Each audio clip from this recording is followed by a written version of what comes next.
하나님 말씀 창세기 23장 12절에서 20절입니다.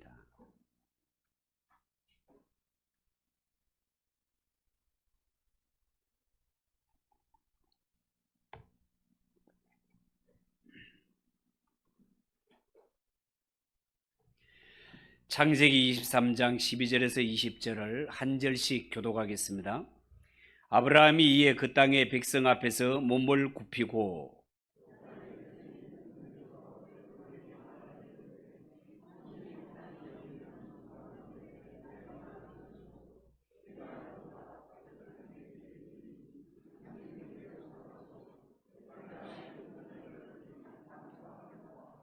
에브론이 아브라함에게 대답하여 이르되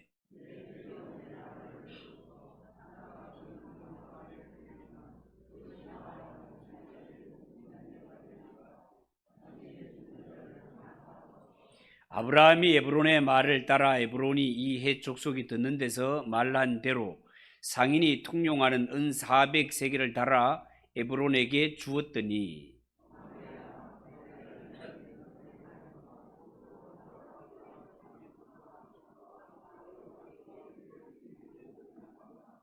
성문에 들어온 모든 헷 족속이 보는 데서 아브라함의 소유로 확정된지라.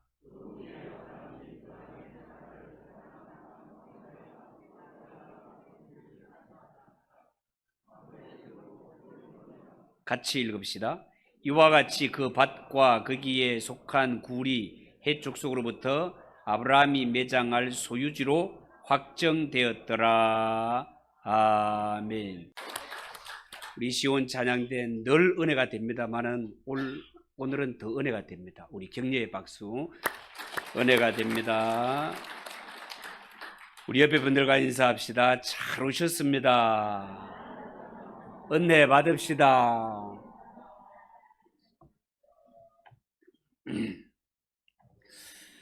자, 오늘 읽은 이 말씀을 가지고 아브라함과 헷 족속의 거래 따라해 봅시다.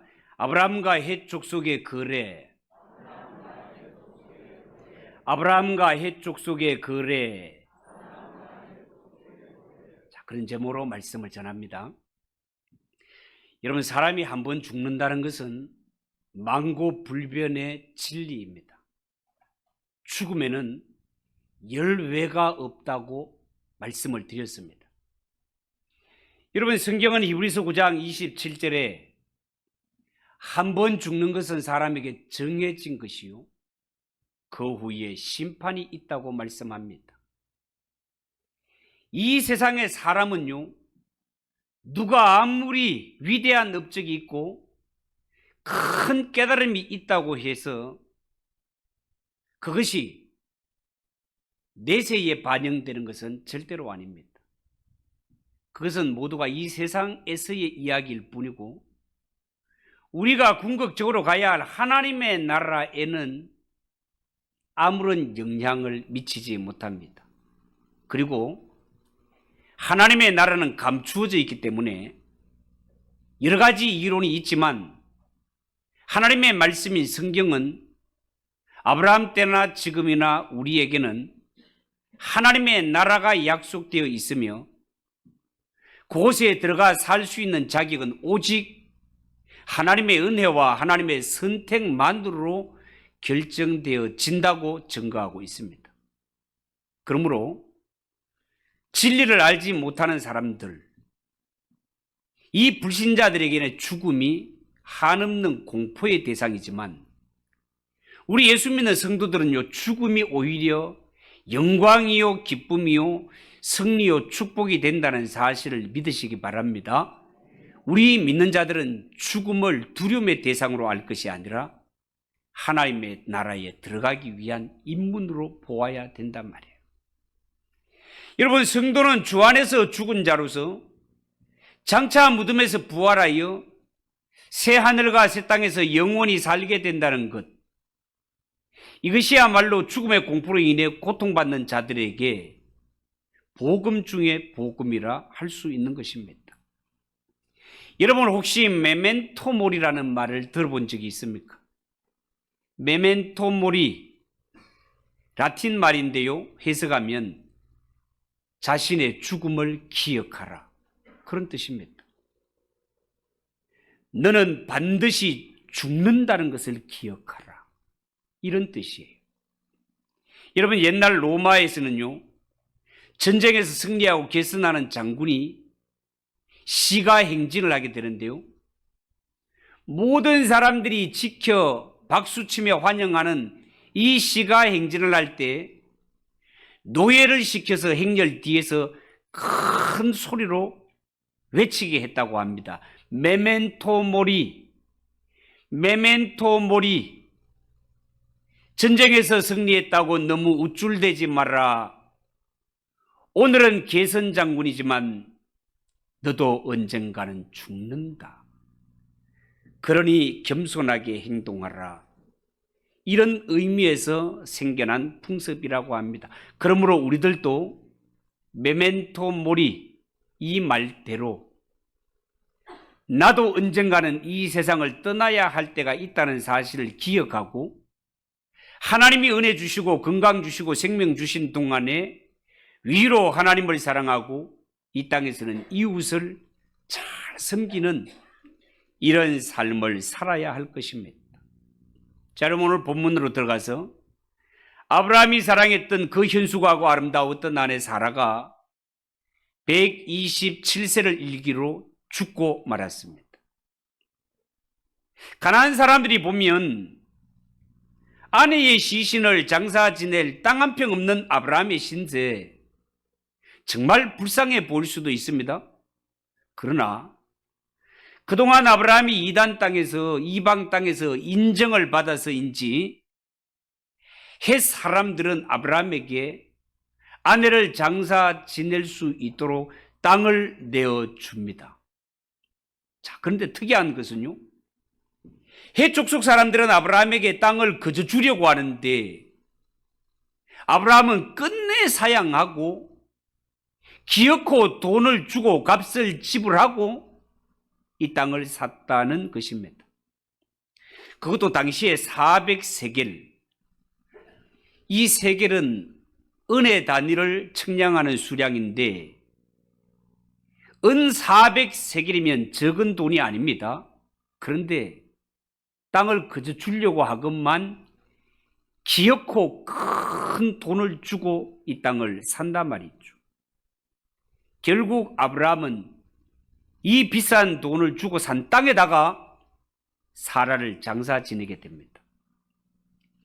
오늘 이 본문 말씀을 통해서 아브라함이 왜 사라의 장례식을 이렇게 중요하게 여겼으며 또한 그 장지를 구함에 있어서 왜 그렇게 비싼 돈을 지불하면서도 아까워하지 않았는지 그 이유에 대해서 한번 살펴보기를 원합니다. 먼저 첫 번째, 사라의 죽음에 대한 아브라함의 태도를 한번 봅시다. 여러분, 당시에 아브라함은 아내 사라가 죽었을 때 장사를 지내려면 세 가지 방법이 있었습니다. 첫째는요, 헷사람들처럼 사람이 죽으면 모든 것이 끝났다라고 생각을 하고 모든 게 끝났으니 그냥 아무데나 묻어버리는 것입니다. 당시의 헷사람들은요, 죽음은 모든 것의 끝이라고 믿었기 때문에 장례 문제를 그렇게 심각하게 여기지 않았습니다. 그들의 풍습대로 아무데나 그냥 묻어버리는 방법이 있습니다. 두 번째는요, 아브라함이 고향인 하란에 가서 사라를 묻는 것이 있습니다. 아브라함이 현재 가나안 땅에는 내 땅 한 평도 없지만 하란 땅에는 아브라함의 땅이 있단 말이죠. 그렇다면 아브라함은 하란에 돌아가서 사라를 장사 지내면 됩니다. 그런데 보시다시피 아브라함은 그렇게 하지 않습니다. 왜냐하면 그렇게 할 수 없는 필연적인 이유가 있었기 때문입니다. 그 이유가 뭡니까? 하나님께서 이 땅을 아브라함과 그의 후손들에게 주시마 약속하셨기 때문에 그렇습니다. 여러분, 앞으로도 계속해서 보면 알겠지만 아브라함의 생에 있어서 그리고 그의 후손들에게 있어서 가장 중요한 것은 하나님의 약속입니다. 그런데 문제는 하나님이 지금까지 아브라함에게 약속하신 땅을 한 평도 주지 않았다는 것입니다. 이런 중에 사랑하는 아내 사라가 죽었습니다. 얼마 있으면 아브라함도 죽게 될 것입니다. 이런 상태에 있었건만 하나님의 약속은, 땅을 주심하신 약속은 지금까지 이루어지지 않고 있습니다. 자, 그렇다면 하나님이 아브라함에게 주신 약속은 어떻게 되는 것입니까? 그야말로 부도수표가 되는 것일까요? 여러분, 이러한 심각한 상황 가운데 놀라운 것은 믿음의 조상 아브라함은 이런 지경에서도 하나님이 주신 약속을 변함없이 꼭 붙잡았다는 것입니다. 지금 아내가 죽었습니다. 자신도 죽을 날이 멀지 않았습니다. 그런데 보시다시피 아내의 시신을 장례할 땅 한 평이 없는 지경입니다. 그렇지만 아브라함은 하나님의 약속은 신실하고 죽어도 변함이 없다는 사실을 굳게 믿고 이 약속을 꼭 붙드는 것입니다. 하나님의 무슨 뜻이 있겠지. 내 대가 아니면 내 후손의 대라도 이 약속은 반드시 이루어질 것이야 굳게 믿는 것입니다. 여러분, 어쩌면 우리 기독교가 갖는 가장 큰 어려움인 동시에 가장 큰 축복이 바로 이 대목이라 하겠습니다. 여러분, 하나님은 예수 믿는 성도들에게 저 천국을 약속하셨고 영원히 죽지 않는 영생을 약속하셨습니다. 하나님이 믿는 자에게 약속한 것은 천국과 영생 이것만, 성도들은 하나님의 말씀의 성취를 보지 못하고 죽습니다. 살아서 이루어지지 않을 약속이라면 이게 도대체 믿는 자에게 무슨 유익이 있습니까? 얼마든지 믿음이 흔들릴 수 있고 의심이 드는 부분이기도 한 것 아니겠습니까? 그런데 아브라함 보세요. 아브라함은 아내가 죽고 얼마 후에 내가 죽는다 할지라도 하나님의 약속은 반드시 이루어진다는 그의 믿음을 사라의 장례식을 통하여서 증거하고 있는 것입니다. 그래서 아브라함은 사랑하는 아내가 죽었지만 아내의 시신을 장사 지내기 위해 하란으로 돌아갈 수가 없었습니다. 만약에 하란에 돌아가서 사라를 묻는다면 그것은 하나님의 약속을 불신하고 하나님의 약속을 포기한 것밖에 되지 않습니다. 그래서 아브라함은요, 헷 사람의 방식도 아니요, 하란의 방식도 아닌 믿음의 방식으로 장사를 지내는 것입니다. 믿음의 조상 아브라함은 아내와 함께 죽는 날까지 변함없이 하나님의 약속을 꽉 붙들었으며 어떤 환경, 어떤 어려움 속에서도 그의 믿음이 변치 않았다는 것을 후손들에게 확실하게 보여주고 있는 것입니다. 여러분, 아브라함은요, 이 가나안 땅에서 살 때 하루하루를 그냥 무의미하게 산 것이 아니라 하나님이 약속한 너의 후손들이 하늘의 별과 같이 바다의 모래같이 많아지겠다는 이 약속을 붙들고 하루하루를 살아갈 때 앞으로 내 몸에서 태어날, 내 후손으로 태어날 수많은 후손들을 내었다 보며 그들과 영적인 교제를 나누며 살았던 것입니다. 아브라함의 삶의 행동 하나하나 모두가 그의 후손들에게 주는 메시지였다, 그 말이에요. 아브라함은요, 아직 태어나지도 않은 많은 후손들과 이야기하고 교제하며 많은 것들을 가르치며 살았던 것입니다. 어떻게? 여러분, 이렇게 한번 생각을 해보세요. 태아 교육을 한번 생각해 보십시오. 엄마는 아기가 뱃속에 있을 때부터 많은 이야기를 나눕니다. 태아에게 말을 걸기도 하고 태아를 위하여 기도하기도 하고 태아와 함께 음악을 듣기도 합니다. 그렇게 세월이 지나 아기가 태어나게 되면 엄마가 아기가 엄마에 대해서 전혀 낯설지가 않습니다. 너 누구니? 어디서 왔어? 생전 보지도 못하던 애인데 그렇게 말하지 않습니다. 아하, 내가 이야기할 때 발로 빵빵 차던 애가 바로 너였구나. 엄마는 다 아는 것입니다.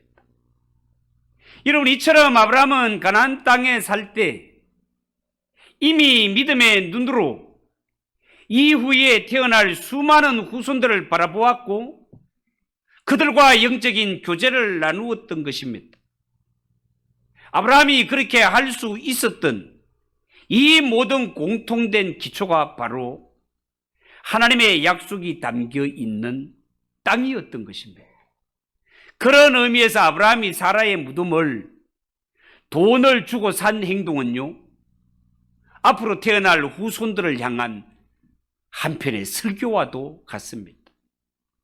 아브라함은 이처럼 반드시 돈을 주고 땅을 사서 아내를 장사 지내는 이 모습을 통해서 태어날 후손들에게 나 아브라함과 내 아내 사라는 이 땅에 사는 동안 하나님이 주신 약속 변함없이 꼭 붙들고 이 약속의 땅에서 살다가 죽었으며 또한 죽음조차도 하나님의 약속을 믿는 우리의 믿음을 막지 못했다라는 사실을 그 증거로 남기고 있는 것입니다.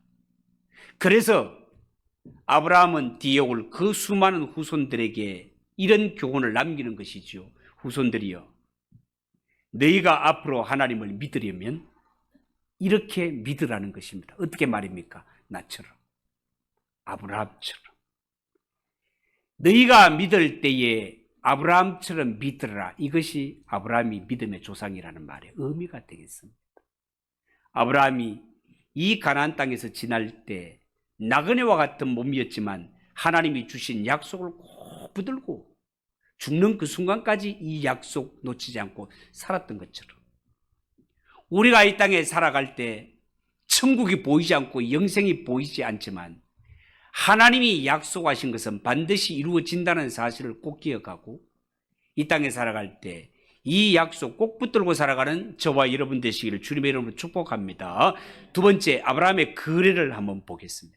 오늘 이 성경에 보면 에브론이라는 사람이 나오는데 이 에브론이라는 사람은요, 아브라함이 사라를 장사 지내려고 할 때 자기 소유인 동굴과 땅을 공짜로 주겠다고 제안한 사람입니다. 11절에 보면요, 내 주여 그리 마시고 내 말을 들으소서. 내가 그 밭을 당신에게 드리고 그 속에 굴도 내가 당신에게 드리되 내가 내 동족 앞에서 당신에게 드리오니 당신의 죽은 자를 장사하소서. 그렇게 말합니다. 그렇지만 아브라함은요, 공짜로 이 땅을 준다는 에브론의 제안을 받아들이지 아니하고 반드시 돈을 주고 사겠다고 고집을 부립니다. 12절 13절 보세요. 아브라함이 이에 그 땅의 백성 앞에서 몸을 굽히고 그 땅의 백성이 듣는 데서 에브론에게 말하여 이르되 당신이 합당히 여기면 청하건대 내 말을 들으시오. 내가 그 밭 값을 당신에게 주리니 당신은 내게서 받으시오. 내가 나의 죽은 자를 거기 장사하겠노라. 그렇게 말했습니다. 아니, 에브론인 사람이 자기 밭과 굴을 공짜로 주겠다고 하는데 아브라함은 이 모든 것들을 거절하고 굳이 그 땅을 돈을 주고 사겠다는 거예요. 그리고 실제로 비싼 돈을 주고 삽니다. 왜 아브라함은 이렇게 고집을 부리는 걸까요? 우리가 볼 때는 쓸데없는 고집인 것 같지 않습니까? 공짜로 주면 그냥 고맙습니다 하고 받을 일이지. 왜 이렇게 반드시 돈을 주고 사는 걸까요? 거기엔 이런 뜻이 들어 있습니다. 어떤 뜻? 첫 번째, 아브라함은 이 에브론의 제안을 일시적인 충동에 의한 것으로 보는 것입니다. 여러분, 하나님을 알지 못하는 불신자들의 특징이 바로 충동적이라는 것입니다. 내 기분 좋을 때는 마구 주지만 30분 지나면 아까워지는 것입니다. 그래서 본전 생각이 납니다. 얼마든지 이 에브론이라는 자, 지금은 막 공짜로 주겠습니다, 가져가세요라고 하지만 이후에 마음이 변하여서 네가 그것을 공짜로 가지고 갔으니 마음 변하면 도로내놔 라고 할 수 있는 일이단 말이에요. 그런 점에서 아브라함이 다 거절하고 반드시 돈을 주고 산 것은 아브라함은 당시에 햇사람들의 기질을 잘 알고 있었던 것 같습니다. 두 번째 이유를 든다면 아브라함은 중요한 것은 반드시 정당한 대가를 지불하고 사겠다는 이런 철칙을 갖고 살았던 것 같습니다. 공짜를 좋아하지 않는 사람이 어디 있겠습니까? 그런데 아브라함은 공짜를 좋아하지 않았습니다. 여러분 기억하십니까? 그 조카 롯을 잡아갔던 이 그돌라 오멜, 이 그돌라 오멜은 당시에 주위 나라 5나라가 연합해서 쳐들어갔지만 이기지 못했던 그 그돌라 오멜 아닙니까? 그런데 이 아브라함이 318명의 가병을 거느리고 추격해서 이 전쟁에서 승리하여 빼앗겼던 재산을 다 가지고 돌아올 때 당시에 모든 전리품은 싸움에서 이긴 자의 몫이 되던 때였습니다. 그런데 아브라함 보세요. 이 전쟁에서 전리품을 하나도 손에 대지 않습니다. 나중에 살림왕 멜기세덱에게 모든 것을 다 주지 않습니까? 왜요? 어떻게 5나라가 연합해서도 이기지 못한 그돌라 오멜을 아브라함이 가병 318명이라고 해봤자 이 사람들은 양치는 목동들입니다. 어떻게 이 목동들을 데리고 와서 그 군사를 이길 수가 있겠습니까? 그런데 실제로 이기고 전리품을 가지고 돌아온단 말이죠. 근데 이 전리품을 아브라함이 손끝 하나 대지 않고 살렘왕 멜기세덱에게 드리는 것은 하나님의 제사장이었죠. 이 싸움의 진정한 승리자는 내가 아니라 하나님이라는 사실을 아는 것이고 고백하는 것이죠. 이 전리품이 하나님께로 돌아가면 이 싸움의 진정한 승리자는 내가 아니고 하나님이라는 것을 알았기 때문에 전리품 하나 손대지 않고 그대로 하나님께 올려드리는 것을 보게 됩니다.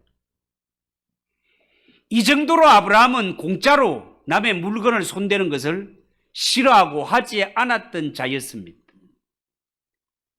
아브라함은 그때 당시에 소돔 왕에게 네 말이 내가 아브라함으로 치부케 하였다 할까 하여 네게 속한 것은 물론 한 실이나 신들매라도 내가 취하지 않겠다고 다 돌려주는 것을 보게 됩니다. 이렇게 아브라함이 돈을 주고 매장지를 사겠다라고 하자 이 에브론은 본심을 드러냅니다. 어떤 본심을 드러냅니까?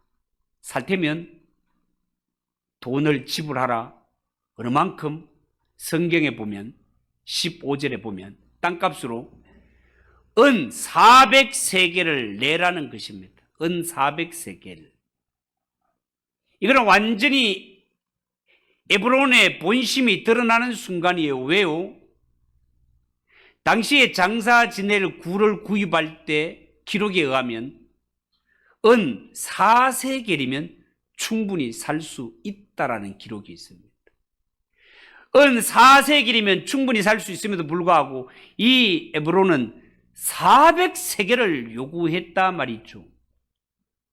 그런데 놀라운 것은 아브라함은 한 푼도 깎지 않고 돈을 다 지불했고 그 뒤에 거기에 사라를 장사 지냈습니다. 여러분, 우리가 여기서 깨닫는 것은요, 반드시 귀한 것은 비싼 대가를 지불해야 된다는 겁니다. 공짜는 없습니다. 아브라함이 공짜로 땅을 얻었다면 나중에 이 흑심을 가지고 있는 이 에그론이 도로 내놔라고 하면 뭐 꼼짝없이 내놔야 할 그러한 지경이단 말이죠.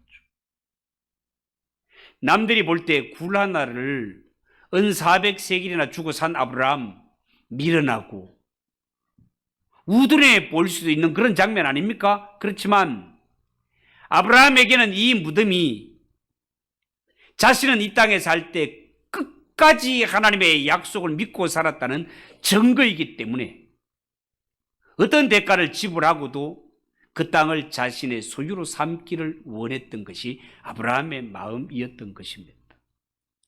그리고 여러분, 아브라함이 가나안 땅에서 비록 비싼 돈을 지불하고 이 장사 지낼 땅을 사긴 했지만 아브라함이 가나안 땅에서 땅을 샀다라는 것은 드디어 하나님이 약속하신 가나안 땅에 아브라함 편에서는 내 땅이 생기는 순간이 되겠습니다.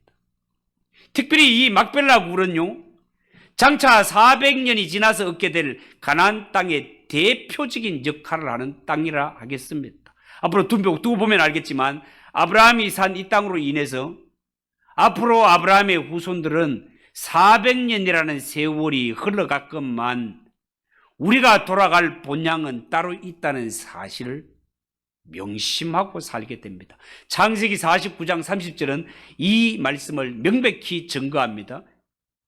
거기에 보면 기근을 피해 애굽으로 가게 된 야곱, 애굽의 총리가 된 요셉에게 죽음을 앞두고 이런 유언을 남기지 않습니까? 야곱의 유언, 내가 조상들과 함께 눕거든 너는 나를 애굽에서 메어다가 조상의 묘지에 장사 지내라고 요셉에게 명령을 하게 되고, 요셉은 내가 아버지의 말씀대로 행하리이다, 내가 아버지의 말씀대로 행하리이다 약속합니다. 그리고 실제로 야곱이 죽었을 때 요셉은 아버지의 약속대로 아버지 시신을 막벨라 굴에 모셔 묻는 것을 볼 수 있습니다. 이 또한 야곱은 몸은 애굽에 있었지만 마음은 하나님이 약속하신 가나안 땅에 늘 있었다는 것의 증거가 아니겠습니까? 이처럼 가나안은요, 하나님이 허락하신 약속의 땅이기도 하지만 그 약속의 땅이라는 개념은 바로 믿음의 조상 아브라함이 묻힌 곳이라는 사실에서 더 강화되고 광화되고 있는 것입니다. 성경에 보면 요셉도 가나안 땅을 사모했습니다. 요셉이 애굽 땅에서 총리가 된 과정을 다 이야기하지 않아도 여러분 아시지요? 요셉은 총리로서 애굽에 있는 땅이라면 어디서든지 살 수 있는 권한이 있었지만 요셉은 고센 땅에 거합니다. 왜냐하면 이 고센 땅은 가나안 땅까지 가는데 3일밖에 걸리지 않는 그런 지역이기 때문에 그렇습니다. 요셉은 애굽의 국무총리로 애굽의 풍요와 권세를 다 누렸지만 요셉에게는 그런 것이 중요하지 않았습니다. 왜냐하면 요셉의 마음은 하나님의 약속과 자기의 조상들이 묻혀있는 가나안 땅, 약속의 땅이 훨씬 중요했기 때문에 그렇습니다. 그래서 요셉도 죽을 때 자신 아버지 야곱처럼 이런 유언을 남기게 됩니다. 창세기 50장 24절 25절. 요셉이 그의 형제들에게 이르되 나는 죽을 것이나 하나님이 당신들을 돌보시고 당신들을 이 땅에서 인도하여 내사 아브라함과 이삭과 야곱에게 맹세하신 땅에 이르게 하시리라 하고, 요셉이 또 이스라엘 자손에게 맹세시켜 이르기를 하나님이 반드시 당신들을 돌보시리니 당신들은 여기서 내 해골을 메고 올라가겠다 하라 하였더라. 이 얼마나 놀라운 신앙입니까, 여러분? 400년이 넘도록 애굽에서 살고 있건만 그들은 우리가 돌아갈 본향이 있다는 사실을 믿고 있었고, 실제로 400년의 세월이 흐른 후에 그의 시신이 약속의 땅에 묻히게 되는 것을 보게 됩니다. 얼마나 사모하고 잊지 못할 땅이 약속의 땅입니까? 여러분, 출애굽은 모세를 통하여서 이스라엘 백성들에게 이루어지지 않습니까? 그런데 출애굽 성경에 보면 그들이 출애굽할 때 모세는 요셉의 청을 잊지 않고 출애굽할 때 뭘 메고 나간다? 요셉의 해골을 메고 나가서 약속의 땅에 묻는 것을 보게 됩니다. 이 땅에 살아도 돌아갈 본향이 있다는 사실을 한시도 잊지 않았던 그들. 여러분, 우리가 이 나그네와 같이 이 땅에 살고 있다 하더라도 우리가 믿음의 조상들의 신앙을 보면서 그들이 돌아갈 본향을 그리며 살았던 것처럼 우리가 몸은 이 땅에 살지만 돌아갈 본향, 저 천국이 있다는 사실을 믿으시기 바랍니다, 여러분.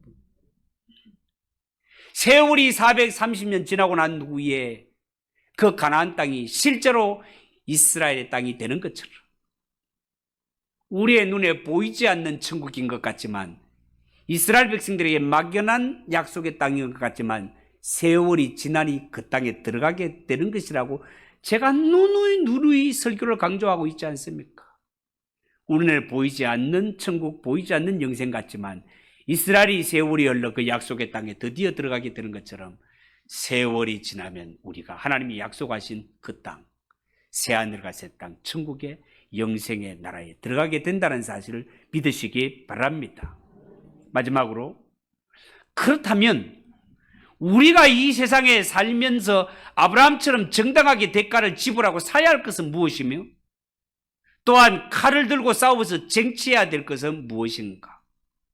여러분, 하나님이 이스라엘 백성들에게 가나안 땅을 차지하게 하는 방법은 몇 가지가 있습니다만은 오늘 두 가지에 대해서 말씀을 드립니다. 하나는요, 아브라함처럼 돈을 지불하고 사는 것입니다. 이 말은 예수 믿는 성도가 이 세상에 살아갈 때 마치 아브라함이 이방인들에게 좋은 선한 이웃으로 살았던 것처럼 우리 예수 믿는 성도들은 이 땅에 살아갈 때 믿지 않는 자들에게 선한 이웃이 되어서 때로는 위로가 되고 때로는 격려가 되고 때로는 하나님의 나라를 찾아갈 수 있는 나침판이 되어서 그들을 바른 길로 인도할 수 있는, 천국으로 인도할 수 있는 이러한 하나님의 대사 노릇을 잘 감당해야 된다는 것입니다. 예수 믿는 성도는 적게도 생각하면 시장에 가서 물건을 살 때 막 뒤적뒤적 만지고 막 이렇게 뒤적거려놓고 안사하고 돌아가, 이러면 안 됩니다, 여러분. 예수 믿는 성도가. 제가 언젠가 말했잖아요. 어떤 사람은 과일 장사를 하는데 어떤 사람이 마지막 때 와서 다 보고 그 가운데 팔리기 어렵고 안 좋은 것만 골라서 사가는 분이 계시더래요. 그래서 누군가 봤더니만 어느 교회 권사님이시더래요. 그분이 교회 가자고 하니까 금방 따라가게 되더라는 거예요. 그런데 물건은 다 만지작거리고 깎아주세요. 깎는 건 연필이나 깎지 뭘 깎아요. 깎아주세요. 콩나물을 말씀하면서 깎아주세요 하고는 안 사. 알아보니까 어느 교회 권사님이야. 그 사람 교회 가자면 가겠습니까? 니나 가라, 니나 가, 이래 된단 말이에요. 그래서 적게는 예수 믿는 성도들이 시장에 가서 장을 보더라도 정당한 가격을 주고 사고, 누가 보든 보지 않든 교통법규를 잘 지키는 사람을 볼 때 저 사람이 점촌 신흥교회 권사님이래, 성도님이래. 그러면 전도의 문이 더 활짝 열리게 되지 않겠습니까? 적게는 그렇게 살 것이요. 또 하나는 우리가 이 세상에 살아갈 때 믿지 않는 자들과 함께 살아가고 있지만 그러나 정신적으로는 한순간도 쉬지 않는 영적 전쟁을 치르고 있는 사실을 잊지 않는 것입니다. 십자가의 군병이라는 것을 잊지 않는 것이요. 왜 그렇습니까? 이 세상에는 군데 구석구석마다 우리의 신앙을 넘어뜨리려는 이러한 악의 세력들, 마귀의 세력들이 도사리고 있기 때문에 그렇습니다. 약속의 땅 가나안 땅이 얼마나 죄악이 관영한 곳이었습니까? 우리가 사는 이 세상도 죄악이 관영하여 할 수 있는 대로 우리의 신앙을 병들게 하고 실족게 하는 세력들이 우글우글거리고 있다는 사실을 여러분 명심하고, 이러한 세력 앞에 절대로 비굴하거나 타협하지 아니하고 주 예수 그리스도 이름과 보혈의 능력으로 당당하게 대직해서 이겨나가야 할 자가 신앙의 십자가의 군병인 예수 믿는 성도라는 사실을 믿으시기 바랍니다. 여러분, 절대로 예수를 믿을 때 쉽게 믿으려고 하지 마십시오. 공짜로 믿으려고 하지 마십시오. 이 천국과 영생을 얻는 길에 있어서 내가 비싼 대가를 지불하겠다는 이러한 마음을 가지고 신앙생활할 때 열심을 다하시기 바랍니다. 여러분의 열심으로 천국에 여러분의 집이 지어진다는 사실을 명심하시고 믿음 생활을 할 때 여러분의 믿음의 생활이 한편의 설교가 되기를 바랍니다. 여러분을 지켜보고 있는 자손들이 볼 때, 여러분의 자녀들을 볼 때 적어도 자녀의 입에서 우리 아버지, 우리 엄마는 끝까지 믿음을 지킨 정말 믿음의 훌륭한 부모님이셨더라고. 이러한 인정을 받고 부모님의 길을 따라갈 수 있는 이런 믿음의 흔적들을 반드시 세상 사람들에게, 자녀들에게 남기고 살아가는 성도들 꼭 되시기를 예수님의 이름으로 축복합니다. 기도하겠습니다. 하나님 아버지, 은혜를 감사합니다. 오늘 아브라함이 왜 이렇게 비싼 돈을 지불하고 그 땅을 사야 했는지 그 말씀을 전하였습니다. 우리에게 잘 박힌 목과 같이 되어서 하나님, 우리가 정말 이 천국과 영생에 들어가기 위해서 비싼 대가를 지불해야 된다는 사실을 명심하고 열심을 다하여 신앙생활하며 우리 보는 자녀들 앞에 정말 믿음의 부모로 우리 부모님은 우리에게 믿음의 유산을 남겨주었다고 믿음의 큰 자치를 남길 수 있는 부모님들이 되게 하옵소서. 예수님의 이름으로 기도하옵나이다. 아멘. 483장 찬송하겠습니다.